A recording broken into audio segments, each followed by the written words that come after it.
Bom, gente, então vamos terminar o exercício iniciado na última aula. Está faltando análise de estabilidade com relação ao tombamento, né? E aí, com relação ao tombamento, o que a gente vai precisar de conhecer? Os esforços de giro, né? São os esforços de momento.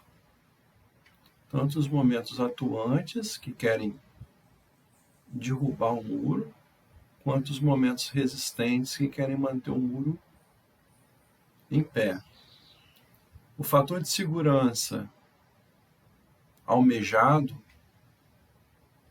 tem que ser maior do que 1,5, tá?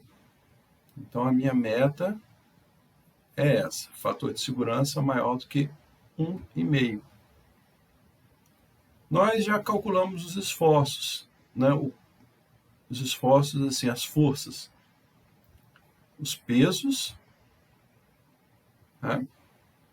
E os empuxos. Agora, vamos passar para o cálculo dos momentos.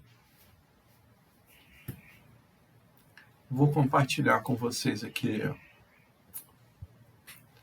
o arquivo da última aula.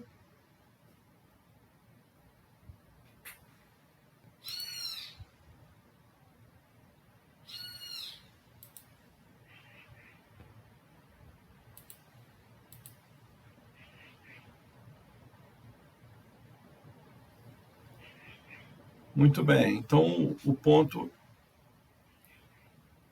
era esse aqui.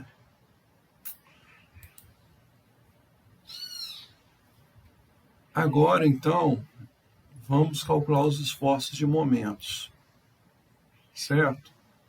Eu vou usar justamente essa área que está aqui para calcular os momentos. Então, eu vou desmanchar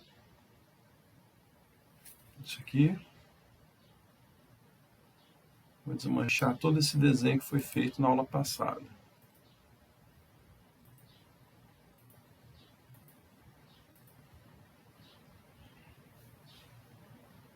Vou trazer para cá uma figurinha. Só um instantinho, hein? Uma figurinha pronta.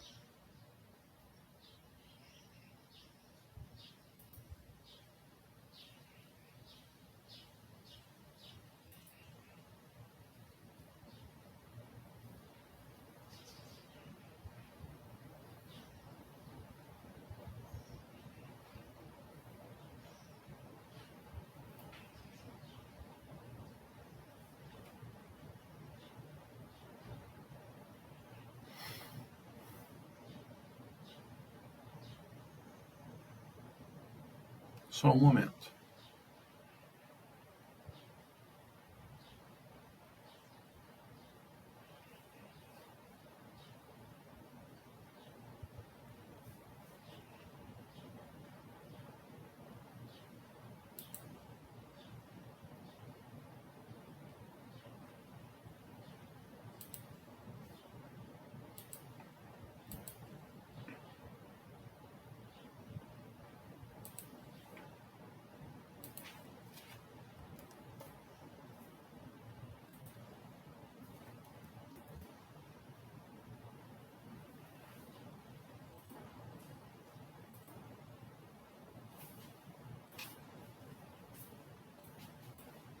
Aqui eu tenho as posições dos esforços. Primeiro vamos calcular os momentos atuantes. Então, ó, primeiro foi cálculo dos pesos, 2, cálculo dos empuxos, 3 foi o cálculo do fator de segurança com relação ao deslizamento. Então, agora 4,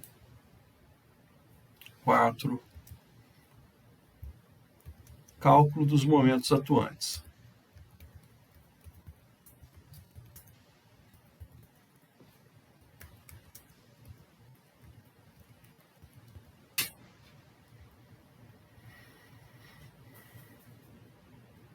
Para calcular esforço de momento, o que a gente precisa?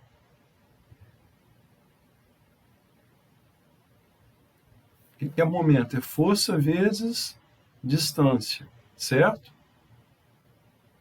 Força vezes distância. Os momentos atuantes são gerados por quem? Pelos empuxos, né? Então, o esforço de rotação em torno do ponto A,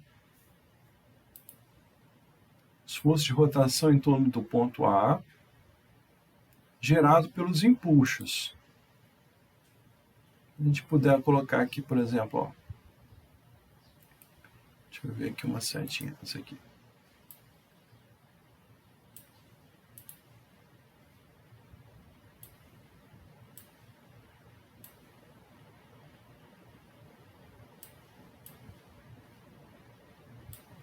Então, os empuxos vão gerar momentos assim, ó, querendo tombar o muro. Certo? Então, a primeira coisa que nós vamos entrar aqui é com os empuxos, que já foram calculados. Empuxos. Aí eu vou colocar aqui, ó, igual. Este valor aqui, ó, é A1. Posso arrastar. E aí aqui vai aparecer o empuxo 2. Esse 14,92. Então, eu fiz só coloquei igual ao conteúdo da célula correspondente que está aqui. Empuxo.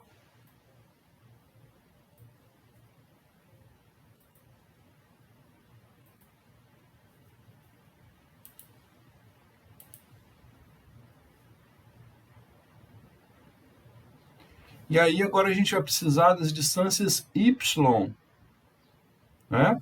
Porque ó, o braço de alavanca dos empuxos é uma distância Y até o ponto A.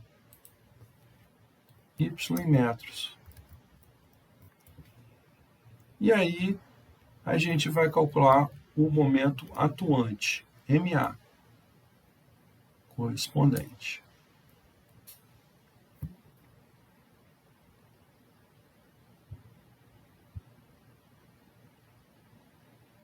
O empuxo EA1 de 89,49, esse aqui, ó, 89,5, ele está aplicado a 1/3 da altura, tá certo?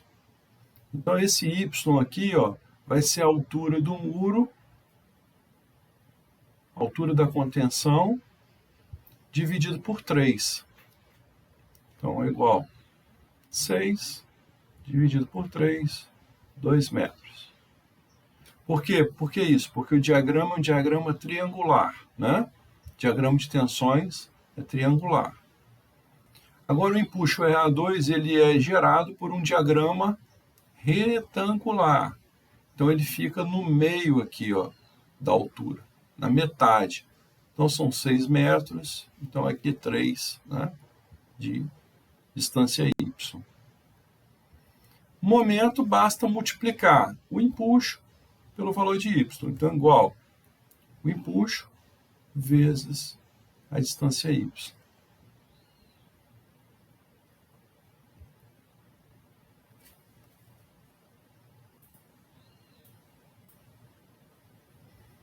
Pronto, aí estão os momentos atuantes. Eu vou somar. Então, eu tenho o resultado aqui, ó, da soma dos momentos atuantes.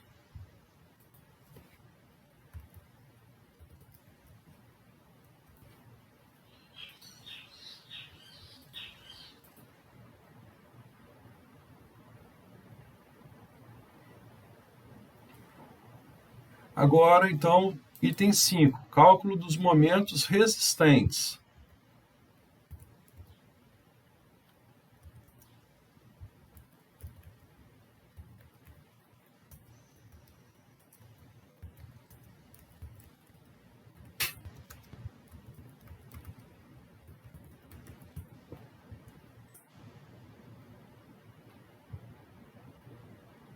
Quem gera o momento resistente são os pesos.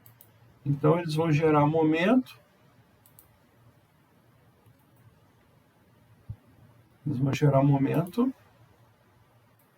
querendo manter o muro em pé, sem tombar. em torno do ponto A, no sentido horário.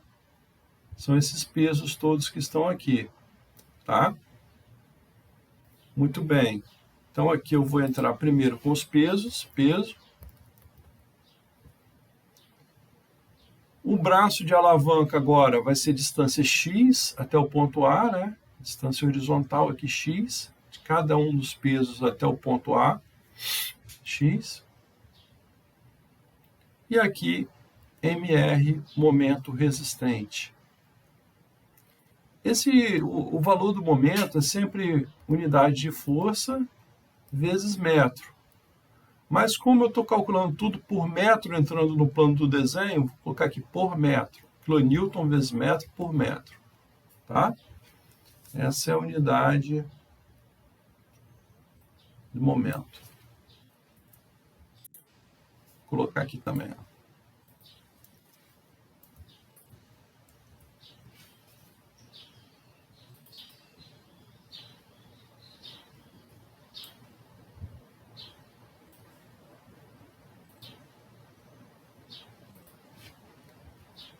1, 2, 3, 4, 5. São 5 valores, certo? Porque o W1 eu desmembrei em W1A e W1B. Né? Então, são 5 pesos. Então, vou colocar aqui, ó, igual, W1A, está aqui. Aí arrasta.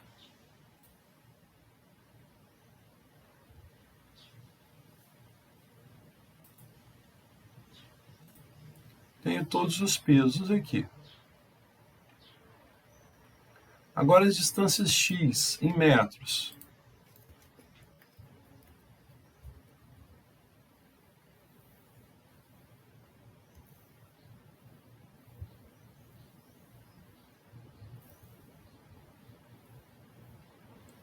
Peso W1A.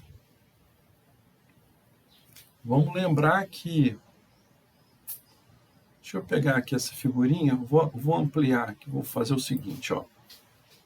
Vamos dar um Ctrl+C, Ctrl+V. Deixa eu chegar aqui. Vamos dar um foco nessa parte de W1. Dá um foco aqui assim, ó.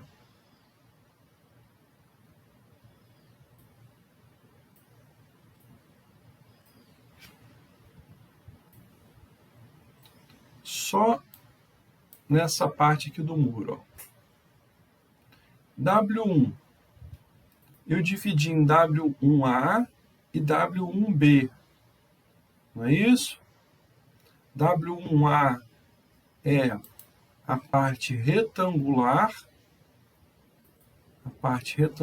vamos colocar aqui assim, vamos fazer um retângulo.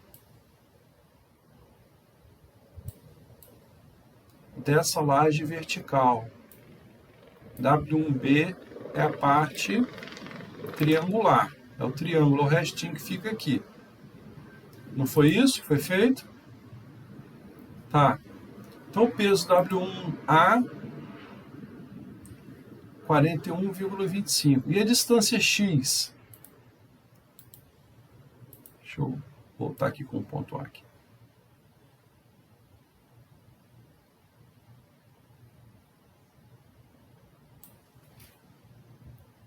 A distância x para o ponto A. O ponto A está aqui, ó.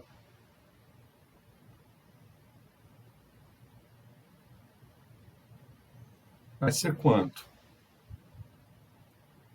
A carga, o peso está centrado. O peso está aqui, ó.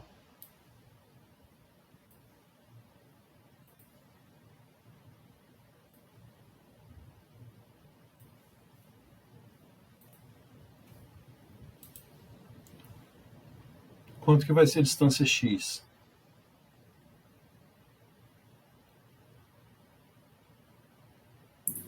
É B sobre 3 mais 20 centímetros mais 15? Exatamente. Exatamente. B sobre 3, mais esse intervalinho aqui que é de 20 centímetros, né? Até chegar no meio do retângulo aqui, mais 15. Certinho? Então fica igual a x igual b dividido por 3 mais 0,2 mais 0,15.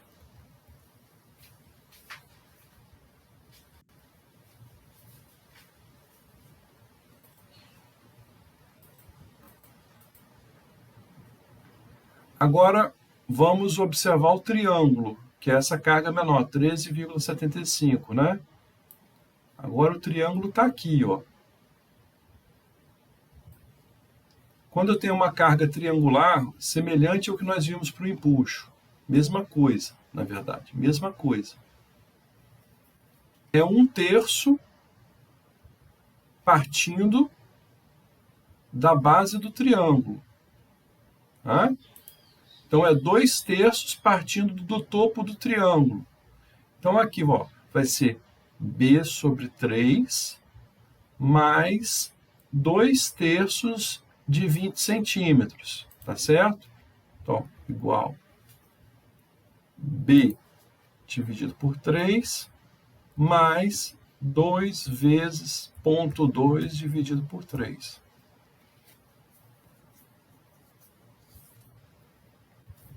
Ponto 2 é essa dimensão aqui, ó.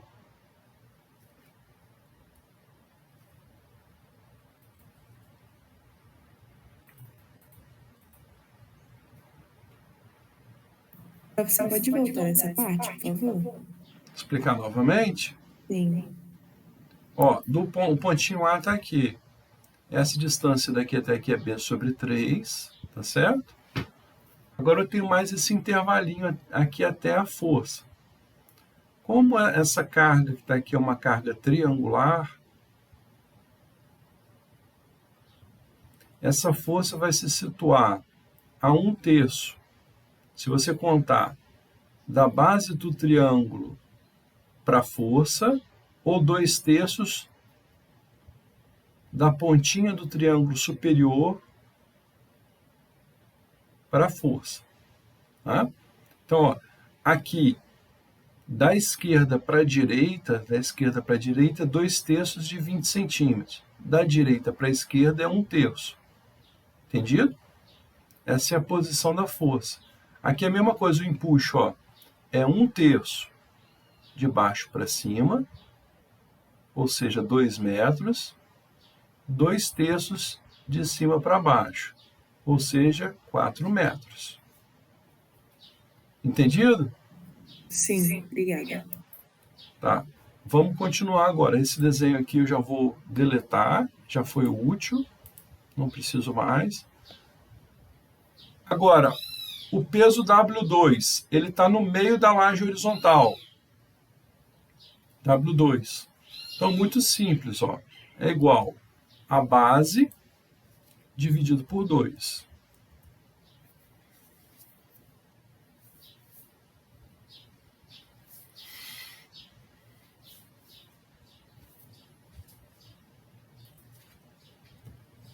W3.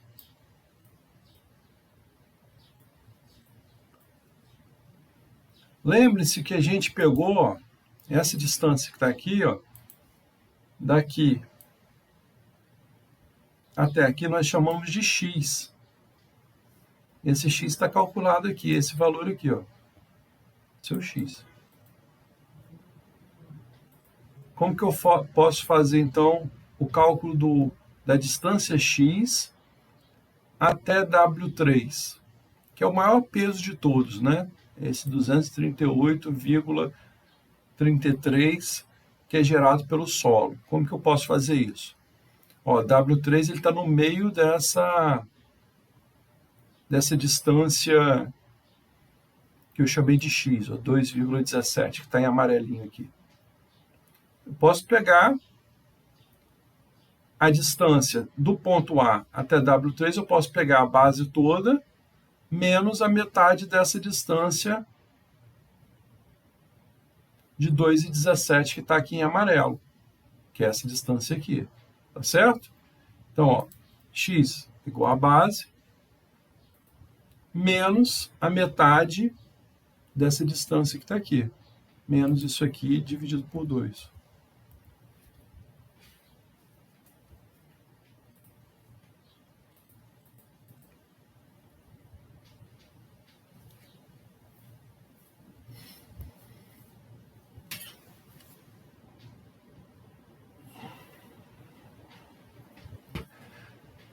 E o peso W4, ele está alinhado com W3, então eu posso dizer que é igual a esse valor aqui, ó.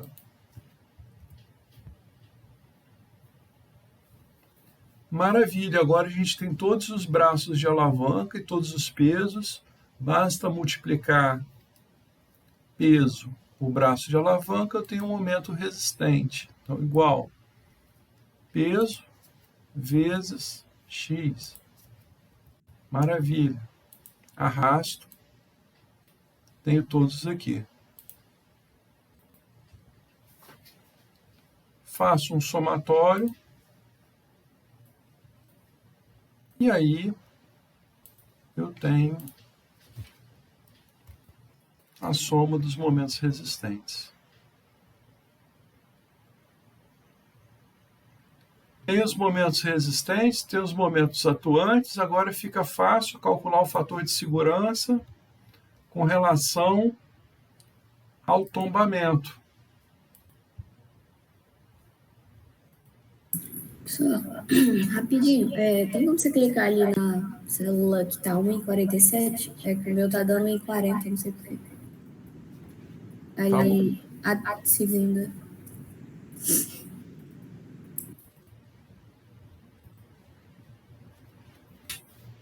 Então, obrigada.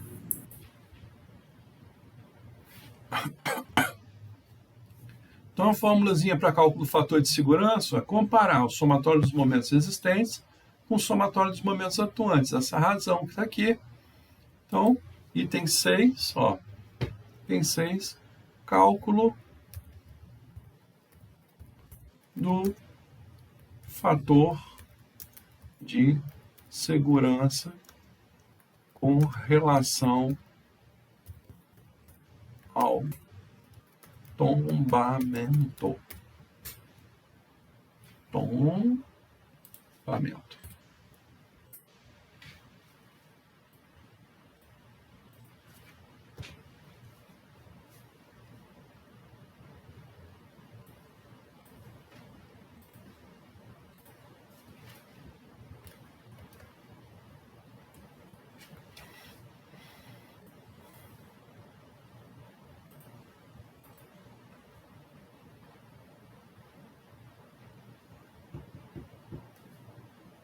Basta fazer aqui, ó, igual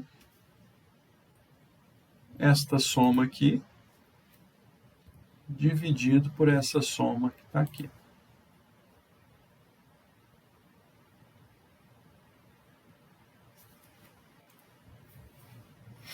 Fator de segurança, 4,2.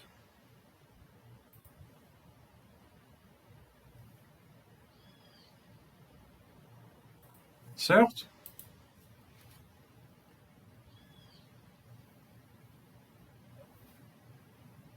Você pode repetir?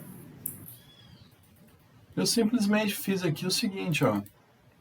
Eu comparei o somatório dos momentos resistentes, que foi esse aqui, 947,94, dividido pelo 223,73, ó, que é o somatório dos momentos atuantes. Então, a gente está com uma condição muito favorável de estabilidade com relação ao tombamento, né? Fator de segurança alto, bem maior do que a nossa meta, que era 1,5, ó. Como Fs maior que 1,5,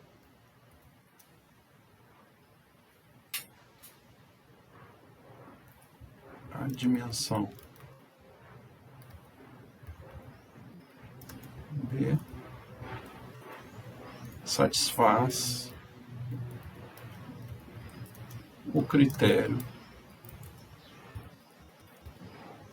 referente ao tombamento.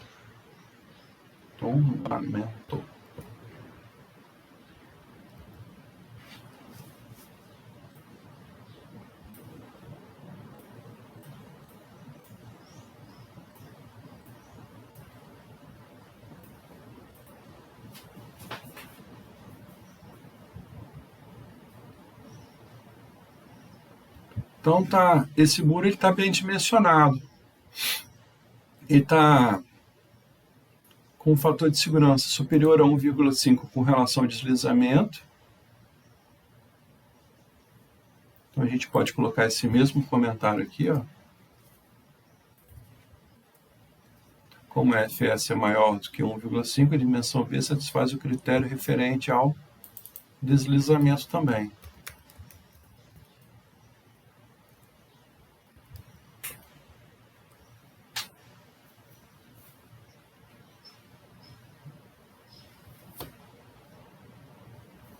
Beleza? E essa planilha tá automática, né? Se você mexer no valor de B aqui, se você aumentar, por exemplo, claro que todos os fatores de segurança vão aumentar, né? Se você diminuir, todos vão diminuir. Por exemplo, ó, se fosse B igual a 3 metros, seria uma dimensão adequada com relação ao tombamento. Está atendendo, né? Porém, não atende fator de segurança com relação ao deslizamento. Tá? Geralmente, o que acontece? Quando satisfaz o critério que é o deslizamento, também satisfaz o critério que é o tombamento. Tá? Então, quando a dimensão B, quando você tem uma dimensão B, e que o fator de segurança é maior do que 1,5 com relação ao deslizamento, acaba passando também, ficando bem maior do que 1,5 no tombamento. Então, aqui, ó, vamos voltar com o número que nós usamos, 4 metros. 4 metros está passando nos dois. Tudo bem?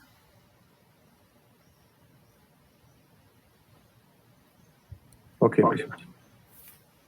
Então, assim, você já tem uma noção do que é necessário para analisar a estabilidade de um muro de arrimo. Tá? Vamos salvar aqui. Agora, eventualmente... Ah, professor, e na prova? Como é que você vai cobrar? Eventualmente, na prova, ao invés de um muro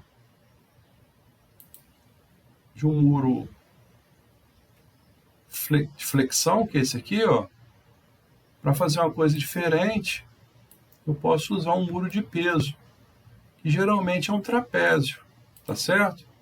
Mas não tem muita dificuldade. É só pegar, tá certo? Ó, a geometria é um pouco diferente do muro. Provavelmente um trapézio até com mais simples, com essa face interna aqui, vertical, tá? Mais simples do que esse. E desenvolver o cálculo. O muro de peso, como eu disse anteriormente, ele não é de concreto armado, é de concreto ciclópio. E o muro de flexão, esse que nós analisamos, é necessária a armadura, né? Dimensionamento estrutural do muro. Com armadura e tudo.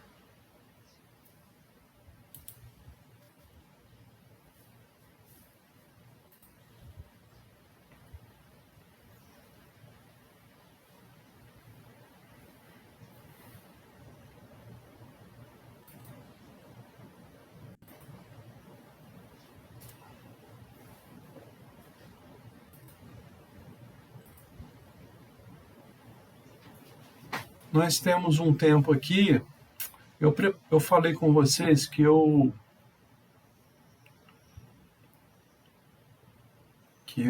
estava preparando uma apresentação referente aos problemas que aconteceram em 2013 no nosso estado. Algumas contenções que foram feitas. E eu vou mostrar para vocês que muitas dessas contenções foram agulhamentos, né? O agulhamento também é chamado de grampeamento do solo. Então, ao invés de uma estrutura de peso, que vocês viram agora, acabaram de ver, é a contenção com uma estrutura que tem um peso para estabilizar o sistema, né? Então, a contenção, a manutenção da estabilidade é gerada por um peso.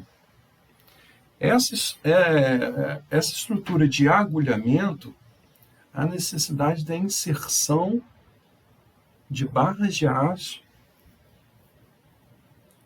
no solo. Barras de aço são chumbadas no solo, tá? Eu vou mostrar aqui na apresentação que eu preparei. Vocês vão ser os primeiros a verem essa apresentação. Deixa eu abrir aqui.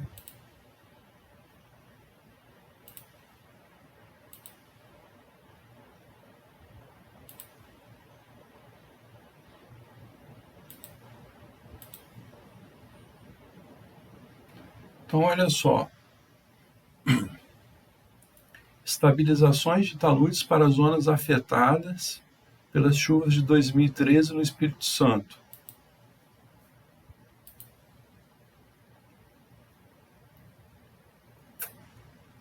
O cenário em dezembro de 2013. Isso aqui eu tirei da internet, né? Essas informações. Uma frente fria, associada à umidade oriunda da Amazônia, começava a dar origem à formação da zona de convergência do Atlântico Sul. Previam-se acumulados significativos para Minas Gerais e Espírito Santo. Certo? O Instituto Capixaba de Pesquisa, Assistência Técnica e Extensão Rural, o INCAPER, emitiu no dia 16 de dezembro um alerta de chuvas moderadas e fortes com possíveis rajadas de vento e raios para o dia seguinte no norte, noroeste e nordeste do Espírito Santo, mantendo as regiões em estado de atenção. Começou a chover com bastante intensidade no Espírito Santo ainda na noite do dia 16. Segundo o INCAPé, do dia 1º ao dia 19 de tal mês, ou seja, do mês de dezembro,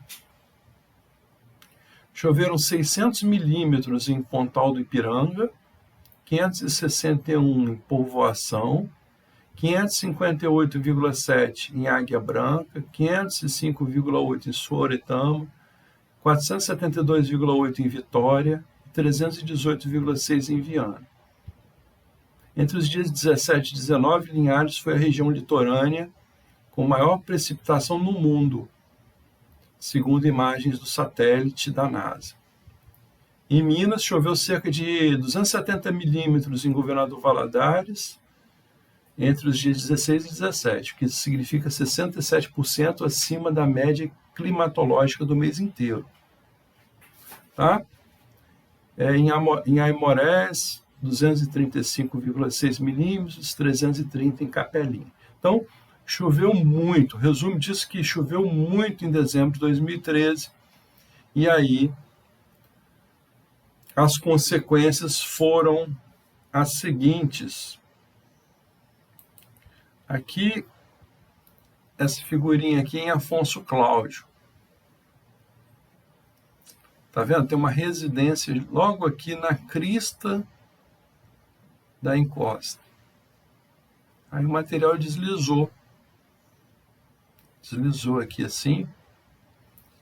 Aqui em planta, gente, ó, vocês estão vendo o levantamento planialtimétrico, ou seja, a topografia justamente desse talude que está aqui.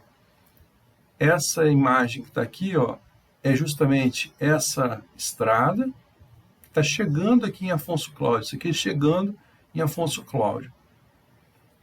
E aqui as curvas de nível, que estão aqui em magenta, tá vendo? Essa imagem eu tirei lá do AutoCAD. E aqui em cima, ó, aqui tem uma edificação, que é essa casa que está aqui, e aqui tem uma ruazinha, tá? E aqui tem outras edificações. Então, isso aqui é fundamental para analisar, para projetar alguma contenção para essa encosta. Aí foi o que foi feito e projetei aqui um agulhamento. Isso aqui é olhando de frente para o talude. Então, se eu olhar esse talude aqui de frente, tá? A geometria dele é assim, ele tem uma altura variável, que eu dividi em zonas, zona 1, zona 2, zona 3 e zona 4. Esses pontinhos aqui, em magenta, cada pontinho desse aqui é uma barra de aço projetada para entrar no solo. E aqui, está muito pequenininho, deixa eu ampliar aqui um pouquinho. E aqui, esse xizinho aqui, ó, em cian, são barbacãs, né? São aqueles tubos de drenagem necessários. Em toda obra de contenção, a necessidade de instalação de barbacãs, tá? Daqui a pouco vocês vão ver com detalhe o barbacã. Existe, então, uma zona aqui mais alta, né? Depois vai diminuindo, e a zona mais baixa é a zona 4. Então, para cada zona dessa, tem um esqueminha, um corte. Olha só. A vista lateral para cada uma das 4 zonas.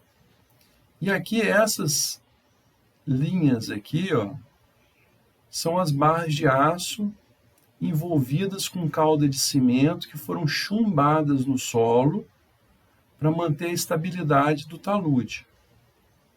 Tá certo? Então, aqui, ó, um número maior de barras, aqui a altura era maior. Depois eu estabeleci outras configurações de barras para as alturas menores. O fato é o seguinte, como que isso aqui atua? Atua da seguinte maneira, deixa eu inserir aqui uma curva, tá? Uma curvinha aqui, deixa eu ver aqui, essa aqui. Deixa eu fazer aqui por fora.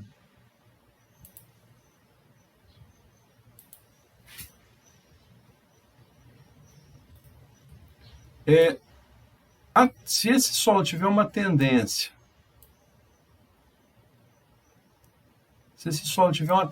de deslizamento, essa curva que está aqui seria uma curva potencial de ruptura, essas barras de aço são tracionadas, tá certo? Então elas funcionam resistindo a esforços de tração. Então, se houver essa tendência aqui de escorregamento, essas barras serão tracionadas e aí mantém o talude estável, com um fator de segurança global maior do que 1,5. Entendido? A tendência é desse material se movimentar. Com essa tendência, as barras são tracionadas. Então, essas barras elas funcionam de maneira passiva aqui, né? Elas só vão atuar se houver uma tendência de deslocar. Um pequeno deslocamento do solo já vai acionar essas barras para que o talude fique estável. Entenderam a mecânica? Basicamente isso, tá? E aí, para diferentes alturas aqui, eu tenho diferentes configurações de grampeamento. Olhando o grampo em detalhe, a perfuração, deixa eu escurecer isso aqui, colocar uma cor mais, não está muito claro isso aqui, deixa eu colocar aqui mais escuro.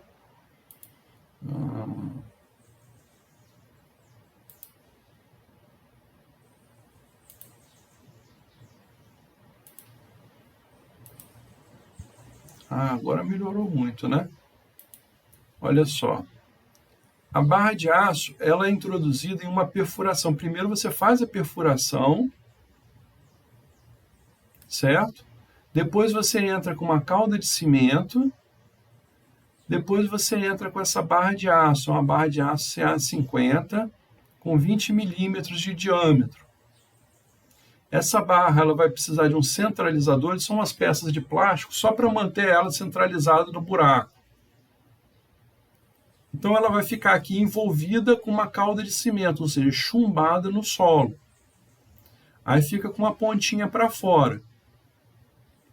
Aqui na face é passado um concreto projetado, na face do talude, um concreto projetado.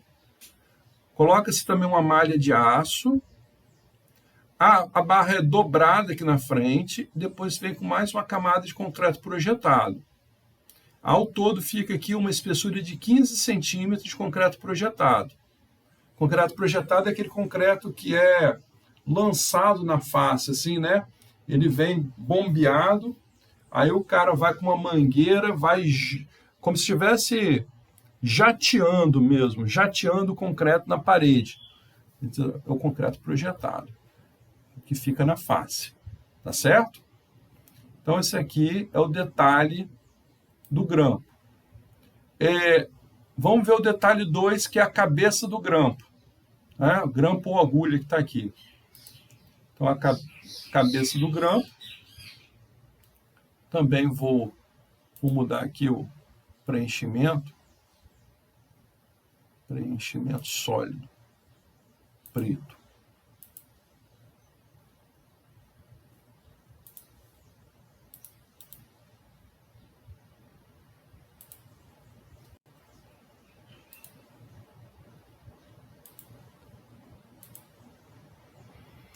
Aí ficou ótimo.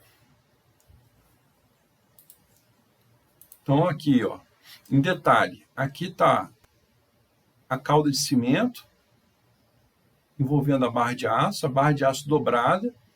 Aqui na frente, além da malha da tela metálica pré-fabricada, você tem também 2 barras de aço também longitudinais. Então ela fica dobrada aqui, né, abraçando essas barras de aço que estão apoiadas nessa tela metálica, e aqui tudo isso vai ficar envolvido com concreto projetado.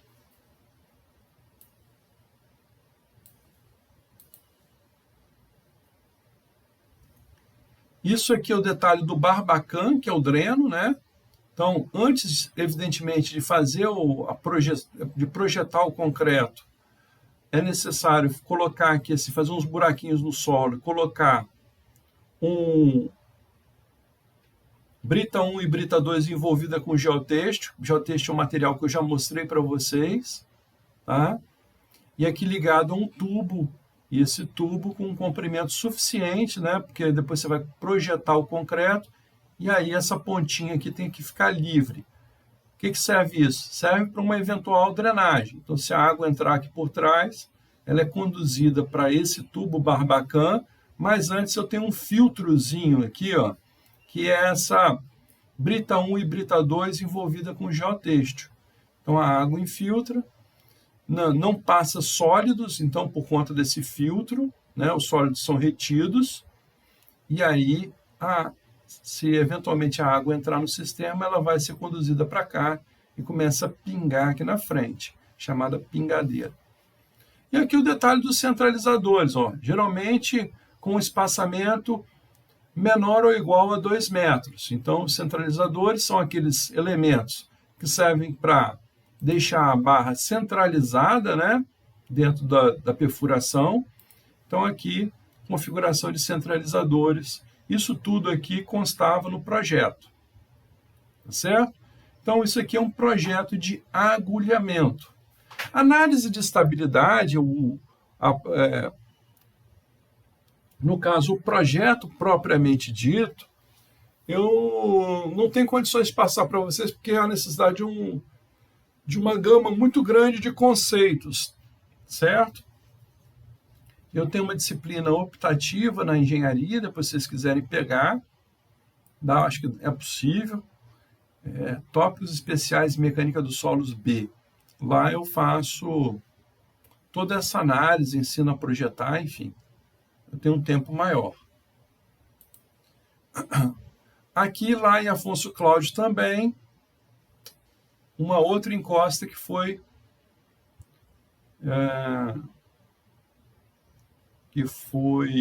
afetada pelas chuvas, né? Houve deslizamento, e aqui tem muitas edificações, uma edificaçãozinha no pé e muitas outras aqui em cima. E aí, se a gente observar essa situação que está aqui em planta, é isso que está aqui, ó. Agora, essa rua que está aqui é uma rua superior. Então, aqui é a parte de cima do talude, da encosta, parte de cima. E essa aqui é a rua inferior. Então, essa que está toda preenchida aqui com machura cinza, é justamente essa rua que está aqui, é a parte de baixo. A rua de cima é essa que está aqui, que está preenchida com machura, que parece aqui um pavimento, um blocrete, com paviesse, alguma coisa desse tipo. Tá? Aqui em vermelhinho foi uma zona que houve deslizamento, então uma parte da rua foi levada, e aí houve a necessidade da recomposição dessa zona com sacos de solo cimento e o uso de grampeamento. Então, o que tem de diferente nessa obra para a primeira é basicamente o seguinte: a extensão da face do talude foi bem maior, né? Bem maior, e houve a necessidade de preenchimento de alguns trechos, né? Justamente aqui, ó, onde a rua foi levada pelo deslizamento, houve a necessidade de preenchimento com sacos de solo cimento. Então, se você observar essa zonazinha que foi preenchida,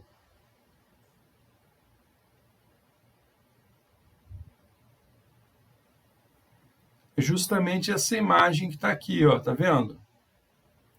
Aqui, deu uma travada, só um instantinho.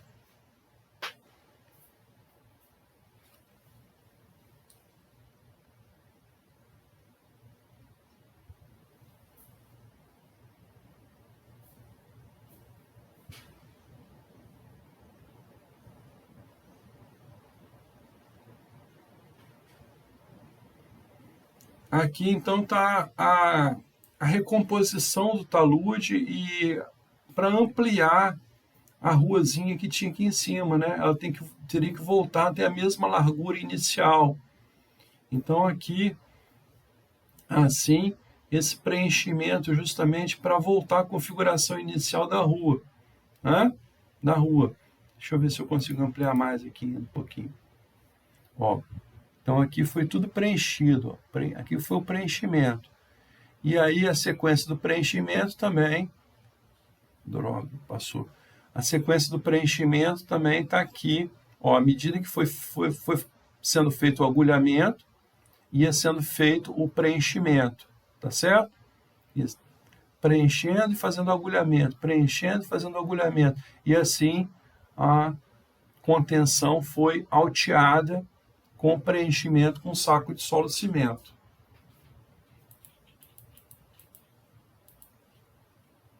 Então, esse aqui foi Afonso Cláudio.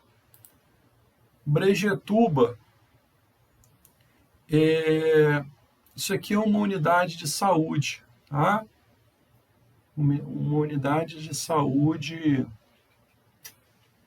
lá de Brejetuba. Veja que eles colocaram a unidade de saúde num local de muito risco, né? Muito perto de uma encosta com uma inclinação quase que vertical. Isso aqui é uma temeridade, né? E eu tive lá em Brejetuba e vi que tinha muito terreno plano, afastado dessa encosta, para a instalação da unidade de saúde. Mas eles resolveram fazer aí, nesse terreno.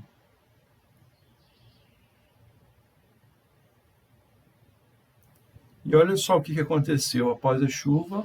O solo deslizou e encostou na unidade de saúde. Aí fica preocupado, né? Uma obra até... Olha só que bonitinha a unidade de saúde. Toda arrumadinha, novinha, novinha. E aí vai o solo e encosta. Aqui mais uma imagem. Olha só a encrenca que tem aqui por trás, esse paredão. Aí constrói a unidade de saúde aqui. E aqui o material que se deslocou. Aí, aqui implanta as curvas de nível. Aqui foi a zona que foi agulhada, então esse vermelho aqui são as agulhas, tá certo? Aqui é a unidade de saúde. Aqui é a vista frontal do concreto projetado, né? A posição das agulhas, dos barbacãs. E aqui essa figurinha mostra a vista lateral. Não tem diferença para outra obra lá de Afonso Cláudio. Mesma solução também com agulhamento. Aqui em Laranja da Terra, essa foto foi tirada dia 21/12 de 2013, logo após o deslizamento. Então choveu muito, intensidade muito grande de chuva, o solo deslizou, até derrubou algumas árvores, invadiu essa estrada, que é a estrada de entrada no município de Laranja da Terra. Tem até uma placa aqui, perímetro urbano Laranja da Terra. Você está entrando em Laranja da Terra. Então, isso aqui, a presença de solo aqui, obstrui a entrada na cidade, né? Não permite a entrada na cidade. Aqui uma outra figurinha com deslizamento. Aqui o solo ainda presente na estrada, depois tudo isso aqui logo depois foi removido, passou aqui uma reta escavadeira, né? Uma pá carregadeira e foi retirado esse material. Chama atenção para essa obra que está aqui, na crista da encosta. Essa encosta é uma encosta de 50 metros de altura. Tá? Aqui o solo também na estrada. Aqui, essa foto já fui eu que tirei, foi bem depois, já foi em 2014, ainda não havia contenção, tá certo? Eu fui lá justamente para visitar o local do projeto. Então está aqui aquela casinha, aqui é observando a casinha de cima, então é possível subir aqui, tem uma estradinha, uma rua, aí você chega aqui, tem uma casinha, e essa casinha ela tem até um estacionamento aqui embaixo, tem uma garagenzinha aqui embaixo, tá? Então aqui eu estou na parte de cima, olhando lá para baixo, né? Eu estou aqui em cima, olhando lá para baixo. E aí, junto a essa casinha, você nota essa trinca, essa aqui é aquela casinha. E tem outras casas aqui. Essa trinca aqui, justamente por conta da movimentação do solo. Essas trincas aparecem aqui perto da crista, né? Lá em cima, na parte superior.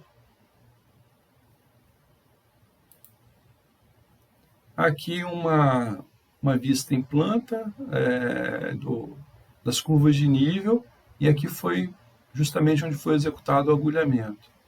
Tá? Foi só um trecho, porque isso aqui é de grande extensão e grande altura.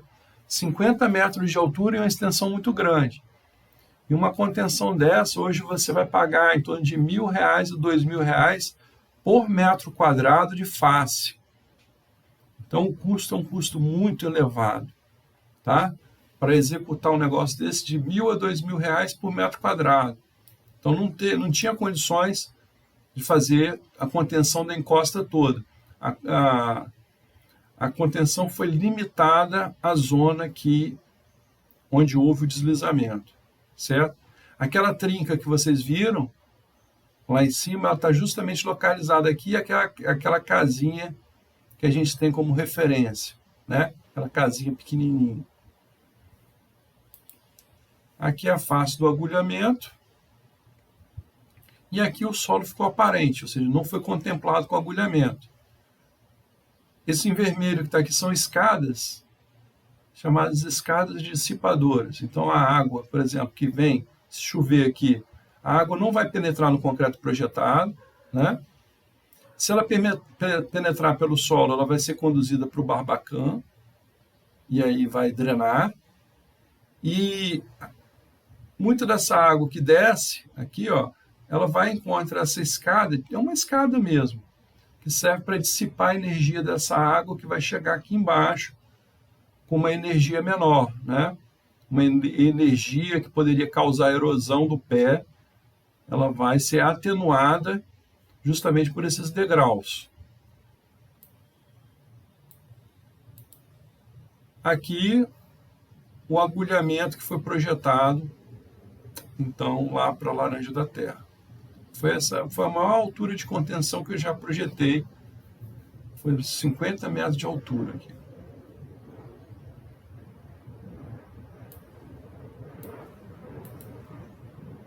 Conceição do Castelo, mais um problema, unidade de saúde agora na crista do talude.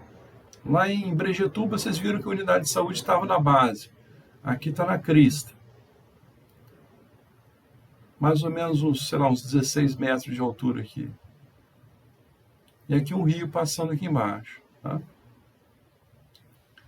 Aí, mesma coisa, aqui está em planta, curvas de nível, aqui a unidade de saúde, o rio passa aqui embaixo.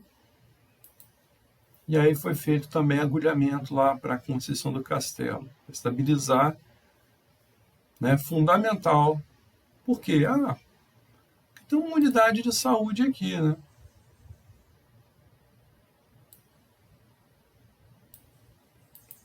Itaguaçu, o problema foi diferente, gente. Na época, a chuva elevou muito o nível desse riozinho que passa lá, tá?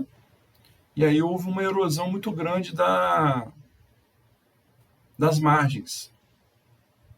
E aí, ó, foi comendo as ruas de Itaguaçu, né? Foi perdendo aqui material, foi erodindo. E aqui, ó, tá vendo um buracão que se formou? Então, aqui houve necessidade de quê? De fazer recomposição dessas ruas. Aí foi uma estrutura de contenção de peso, tipo essa que vocês aprenderam a dimensionar. Mas, ao invés de usar um muro de peso tradicional, um muro de flexão, que foi usado para lá, foi um muro chamado muro de gabião, que eu mostrei para vocês, né? Um muro de gabião, então, construído um muro de gabião, e atrás do muro lançado o solo para quê? Para recomposição, justamente, da zona que sofreu erosão. Então, para preenchimento desses espaços aqui, ó, que surgiram com o processo erosivo, eu não posso simplesmente chegar aqui e lançar solo. Eu tenho que usar uma estrutura de contenção para lançar o solo para recompor a estradinha, né? A rua que está aqui, né? Entendido? Então, houve a necessidade de um muro de contenção.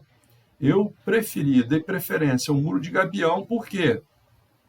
Por causa da livre drenagem. É um muro que é composto de caixas de tela de aço galvanizado, preenchido com pedra de mão, altamente permeável. Isso garante o quê? Que o nível do rio ele pode variar aqui assim, ó. Com essa variação, ele vai variar também dentro do solo. O nível da água, ele está dentro do solo aqui também, e está aflorando no rio. Então, se o nível do rio sobe, o nível da água interno aqui sobe também. Certo? Então, eu tenho aqui uma pressão de água no muro que é contrabalanceado com a pressão de água no rio. Então, essa livre variação do nível d'água, tanto dentro do solo quanto no rio, é garantido por um muro que é altamente permeável. Se esse muro não fosse altamente permeável, ou seja, fosse um muro não tão permeável assim, o que eu poderia ter? Poderia ter uma elevação do nível d'água no rio, acompanhado da elevação do nível d'água aqui dentro do solo. Depois, o nível d'água do rio poderia descer rapidamente e o nível d'água ficaria represado aqui, ó.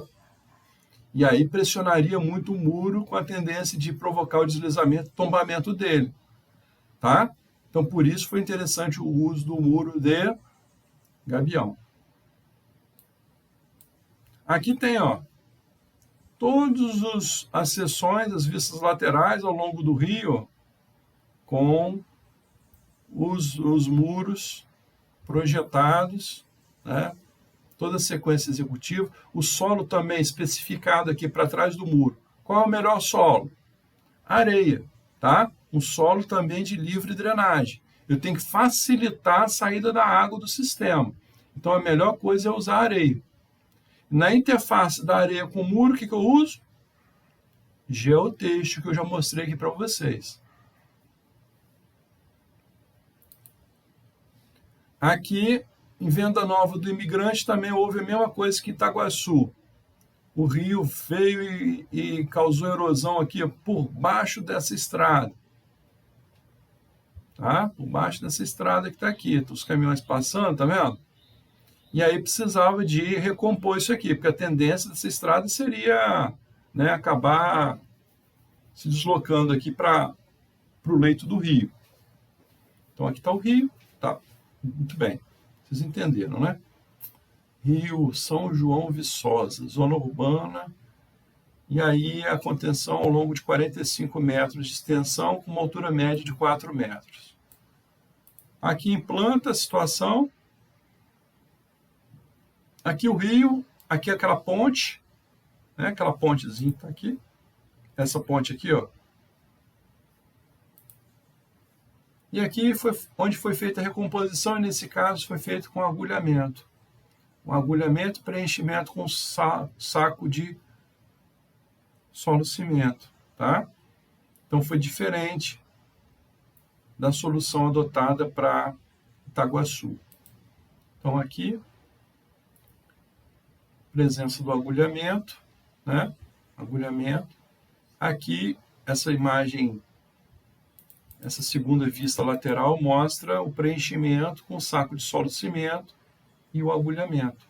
Então também é uma maneira de preencher aqui, recuperar a situação. Aqui a laje existente é a laje, é a estrada, né? Por onde estão passando os caminhões ali. Então aqui foi recuperado, né, o que foi erodido com saco de solo cimento ancorado com essas agulhas.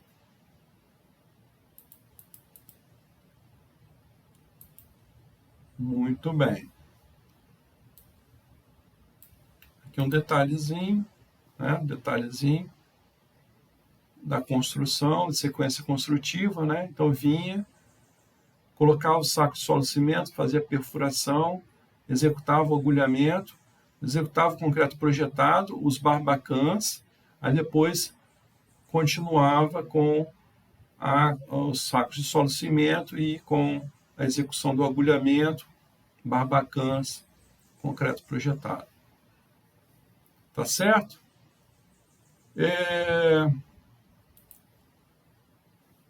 Isso aqui,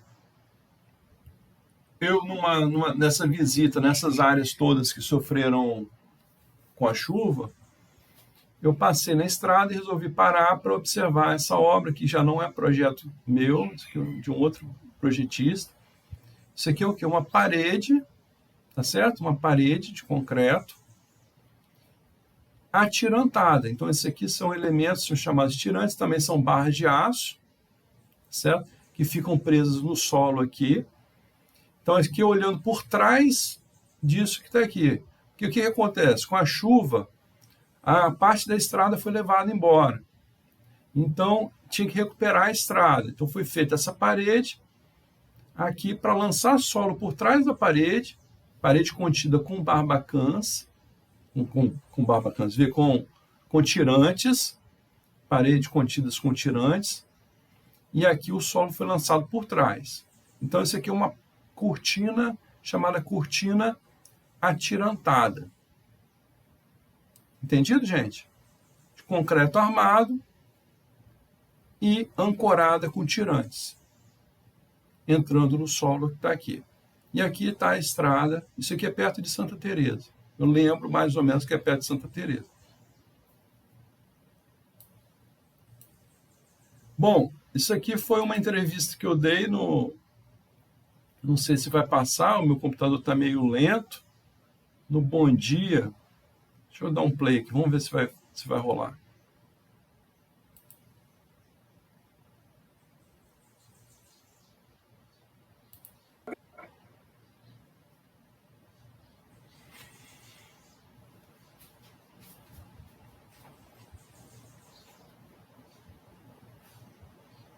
Grande a preocupação aqui no estado com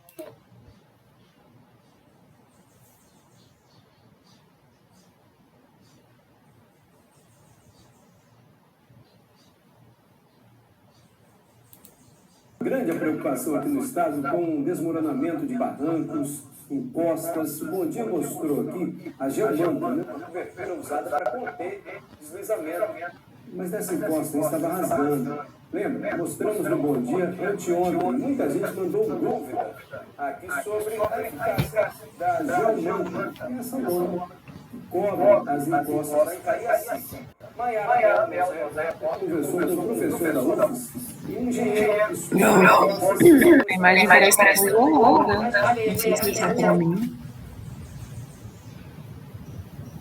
Não, pra mim também. Parece só o áudio. E tá um pouco no fundo. Então deixa pra lá. Deixa eu fechar aqui.